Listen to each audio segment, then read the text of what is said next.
Hi everybody, welcome to our discussion on Chapter 9 in the Fullan textbook, which is going to look at the instructional coach and how they can be leaders of change.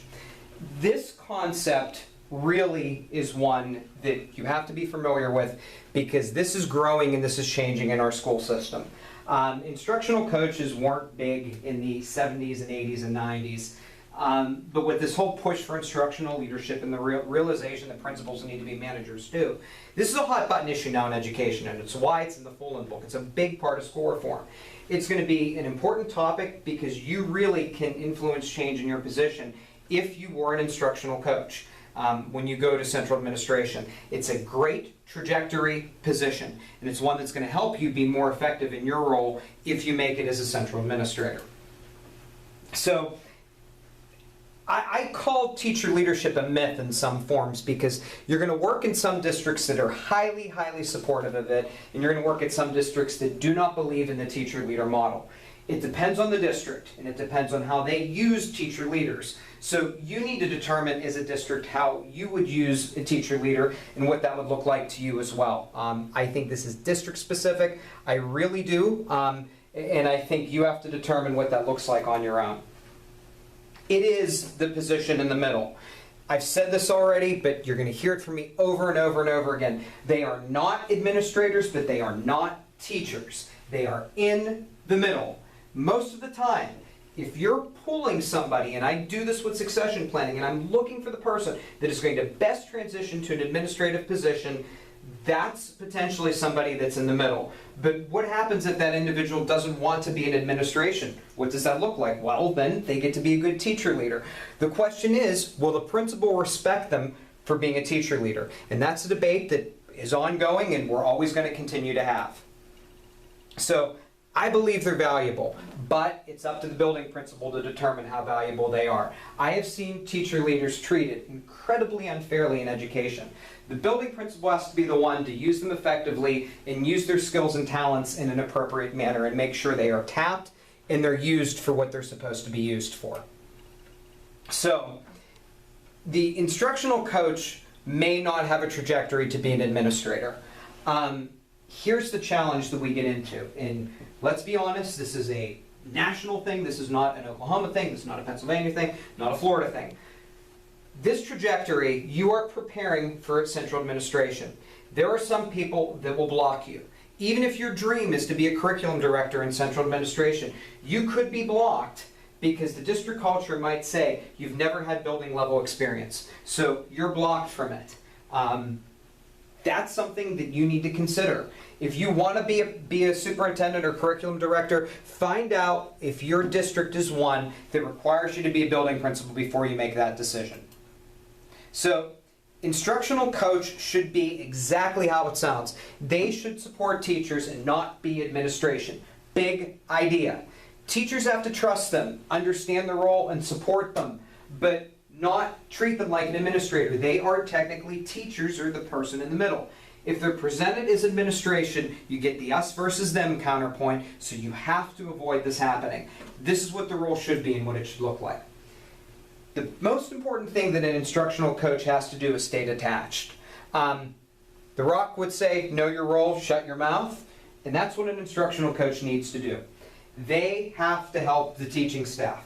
If they start going to the principals and saying, I think this teacher's bad, I think that teacher's bad, their effectiveness is gone.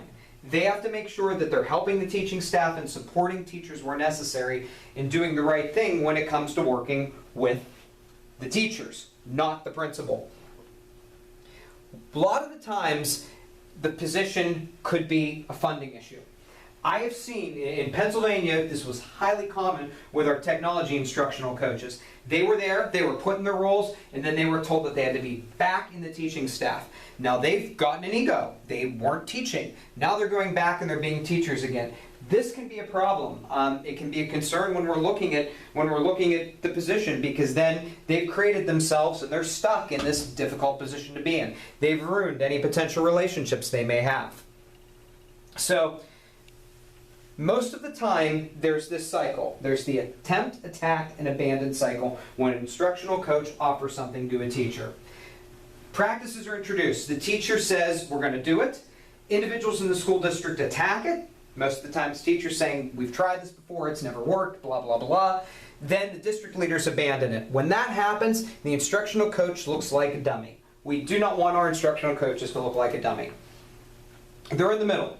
They have to do what the district says, but they have to still support the teaching staff. But as I keep saying, if there's a funding problem, they get pulled. They're removed from the position. So this can be a very, very, very bad thing. We want to make sure that the instructional coach feels supported and they know their expectations. So this is the majority of what Knight's work is. It's the distance that instructional coaches maintain while they're still leading change and making a change in a district. So we're going to talk about each one of these. Partnership coaching. You have to be the one that's the buffer. You're going to have to take the slack a lot of times because you have to say things like, wow, I'm shocked that the district is doing this. It surprises me. But you can listen to the teacher concerns and be the outlet. You can let the teacher vent to you. If you do that, it shows the teacher that you're on their side and you're there to support them. There's nothing wrong with letting the teacher vent to you, and it can reduce the different attacks that you have if you become an outlet for the teachers to vent. Yes, that's a draining thing to do, but it's certainly something that you need to consider doing. Try to create distance. If you get attacked, use it as a learning experience to better understand somebody. I think that's easier said than done because some people are going to do it a heck of a lot better than others do, but you have to create distance and change your attitude and change your way of thinking. Teachers always take critiques as attacks. Remember, what I've said to you 100 times, teachers think that they are effectively doing their jobs and they're awesome and they're amazing in their role. So if you as an instructional coach are critiquing them and telling them ways to do it better, that's going to bother them. And then if you have to return to the classroom and work with them again, you got another problem as well. Coaches have to make it seem like it's not their project. It's an initiative that's been decided on by the district, and I'm here to help it and I'm here to support it to make it better and to improve student learning. So stay away from results and data. And that's difficult to say, but as an instructional coach, it works best if you stay as far away from it as you can. You want the principal to present it. The principal has to be the one that uses it. You are there as an instructional coach to help and support the teacher, not the principal. So this is, I would say we don't really need to look at moral purpose because all of us understand what moral purpose is. Instructional coaches have to understand instructional purpose and see what long and short term plan is of every single initiative. If an instructional coach thinks something is going out in a year, they still have to do it, but they also have to be honest with their teaching staffs and have those difficult conversations and say, I don't think this is going to be here eventually, but we still got to do it anyway. You have to know what the instructional coach is and their position in the district. A lot of the stuff that we're going to look at really focuses on culture and climate that can be done for any position, not just instructional coaches. So find confidants, find your Ron Swansons in life. This is what you need to do. You can't be too chummy with the principal because then it's us versus them again. Try to create an instructional coach network. Talk to other instructional coaches on how projects are implemented and what they look like. You don't want to be chummy or clammy with principals.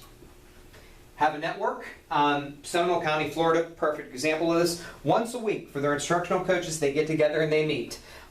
They meet P12 weekly. It was a motivating factor. It was encouraging. And I found that these people were so prepared to be building principals. It was a great and effective way that they could use instructional coaching to better their jobs. So what's next for it? One of the things that I found was interesting for the work that I was doing, I spoke with 8 instructional coaches. Not one of them knew what was next, what their next step was. When I always ask people, where do you see yourself in 1 year, 3 years, or 5 years? The instructional coaches weren't able to give me answers. They didn't know if they were going to stay in the position. They didn't know if they were going to return to the classroom. They didn't know if they were going to be administrators. And that should show you districts don't know how to handle this role. They don't know what it looks like. So that's a challenge and that's a struggle in this role. So all that I want you to do is think of this. Some places use this, some places don't. Tulsa, Oklahoma City, Pittsburgh, all of Florida. Bigger districts, they use the model and it's becoming more popular. But your smaller districts, they might not use instruction, they might not use that coaching model. Our next chapter is going to look at the principal leadership practices in New Orleans. We've already talked about this a little bit, but I think it's important that we get the school system there, understand it, so that we can kind of see the choices that we're going to be made. Hope you enjoyed this chapter, and I hope it made you think a little bit. Thank you.